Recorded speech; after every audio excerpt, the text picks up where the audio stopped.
আল্লাহর হাবিবের রওজা শরীফ দেখে আমি সহ্য করতে পারি না রে আবু বকর, বিদায় দাও, আমি চলে যাব। চলে গেলেন নবীর পাগল। সিরিয়ান দামেস্কে যাওয়ার পর কিছুদিন পরে নবীজি স্বপ্ন দেখায়, কিরে বেলাল, এটা কেমন জুলুম, কতদিন হলো তোমার কণ্ঠের আজান শুনি না। বেলাল রে, তোর কি মন চায় না আমি নবীর জিয়ারতে আসতে? বেলাল আয়, আমি নবীর জিয়ারতে আয় রে বেলাল আয়, কতদিন হলো তোমার কণ্ঠের আজান শুনি না। স্বপ্ন যখন নবীজি দেখাইছে, এ মুসলমান, হযরত বেলাল সুদূর সিরিয়ার দামেস্ক থেকে পাগলের মতো দৌড়াইলেন, পাগলের মতো ছুটে আসলেন। যখন মদিনাতে আসলেন তখন তাহাজ্জুদের সময় চলতেছিল। তাহাজ্জুদের সময় চলার সময় হযরত বেলাল রাদিয়াল্লাহু আনহু কাঠের জালি দিয়ে তখন রওজা শরীফ ঘিরে রাখা ছিল।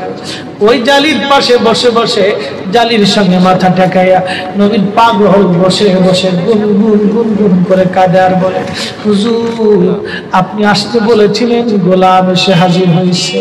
নবী গো, আজান দিতে বলেছেন, আমি আজান দিলে আপনি আগে নামাজে আসতেন, এখন আজান দিলে কি নবী আপনি নামাজে আসবেন?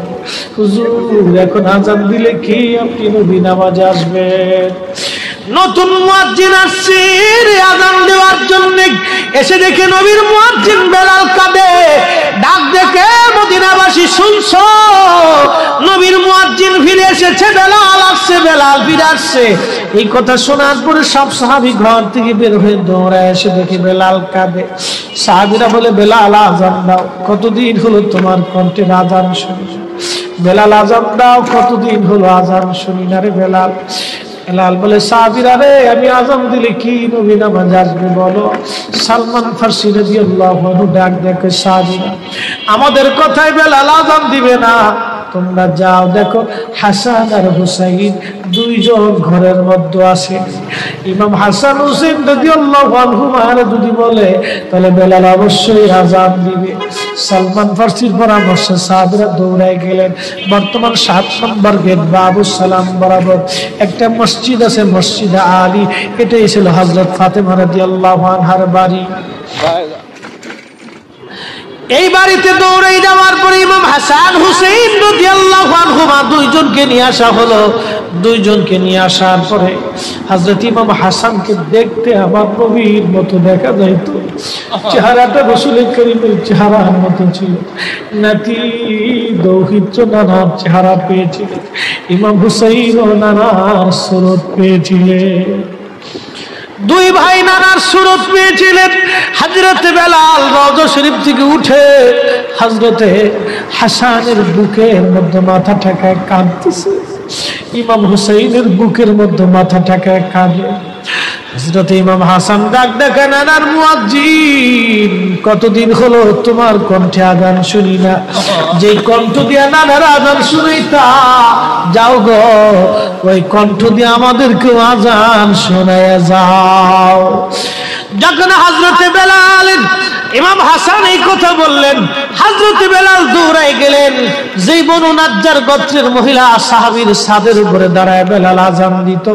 আবু দাউদের 519 নম্বর হাদিসের মধ্যে আসছে, প্রত্যেক ফজরের নামাজের শুভেচ্ছা আদিকের আগে বেলাল দাঁড়াইতেন। দাঁড়ায় আজানের আগে বলতেন, আল্লাহুম্মা ইন্নী আহমাদুকা ওয়া নাস্তাঈনুকা আলা কুরাইশিন ইউকিমু দীনাক। প্রত্যেক ফজরের আজানের আগে এই দোয়াটা পড়ে বেলাল আজান শুরু করতেন। হযরত বেলাল রাদিয়াল্লাহু আনহু আজকে তাহাজ্জুদের আজান দিতে গেছে। আজান দিতে যাওয়ার পরে হযরত বেলাল যখন আজান দিলেন, আল্লাহু আকবার, আল্লাহু আকবার, আজানের মধুর ধ্বনি সারা মদিনার রন্দে রন্দে ছড়িয়ে গেল। মদিনার ঘর থেকে সব সাহাবী বের হয়ে দৌড় মারছে।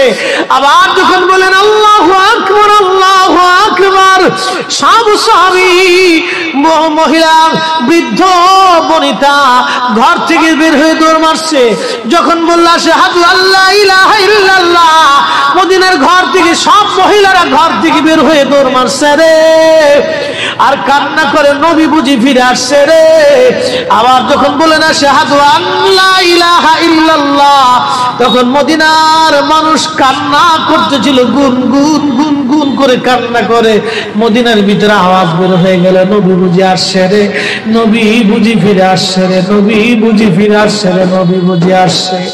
হযরত বেলাল যখন বলেন আশহাদু আন্না রাসূলুল্লাহ। মদিনার মাটিগুলি থরথর থরথর করে কেঁপে উঠছে রে। মদিনার মানুষের কান্না বেড়ে গেল। হযরত বেলাল অজ্ঞান হয়ে জমিনের মধ্যে পড়ে গেলেন, তিনি বেহুশ। নবীর আশিক বেহুশ হয়ে গেলেন। বেলালের মতো আশিক যদি আমরা হইতাম, এ দুনিয়ায় নবীর দেখা পাইতাম, এ দুনিয়ায় নবীর দেখা পাইতাম।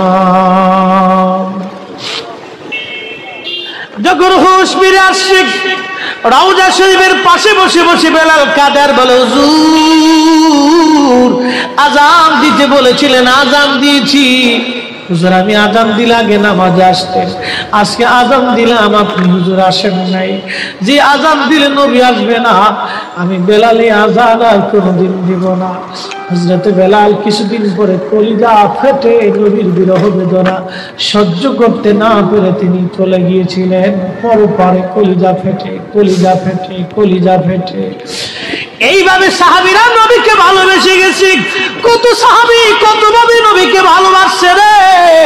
হযরত আবু বকরের কথা বলছিলাম, আম্মা জান আয়েশা ডেকে বলে, হুজুর আপনি, আম্মা জান আয়েশার মনটা বেজার হয়ে গেল।